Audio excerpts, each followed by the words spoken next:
Söz sırası Sayın Rukiye Tok. Buyurun Sayın. Sayın Başkan, değerli milletvekilleri, Doğa Koruma ve Milli Parklar Genel Müdürlüğü'nün 2026 yılı bütçesi hakkında konuşmak üzere söz almış bulunmaktayım.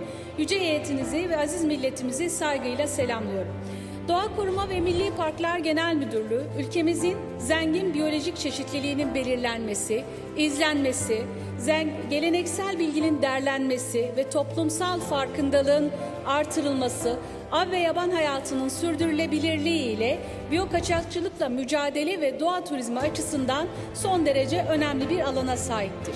2024 yılında 175 sayılı Cumhurbaşkanlığı kararnamesi ile Tarım ve Orman Bakanlığı'na bağlı kamu tüzel kişiliğine haiz özel bütçeli bir kuruluş olarak yeniden yapılandırılmış ve bu sayede sorumluluk alanına giren konularda daha etkin, daha kaliteli ve hızlı hizmet sunabilecek bir statü kazanmıştır.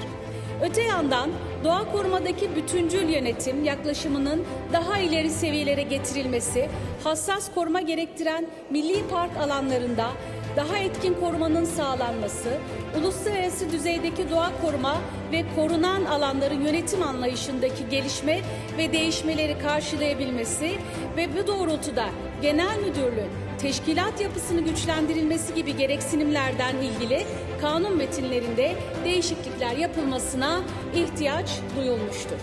Bu kapsamda Milli Parklar Kanunu ve bazı kanunlar ile 375 sayılı kanun hükmünde kararnamede değişiklik yapılmasına dair kanun teklifi ilk imzacısı olarak iştirak ettiğim komisyon çalışmaları kapsamında kabul edilmiştir ve inşallah yakın zamanda genel kurulumuzda yasalaşacaktır.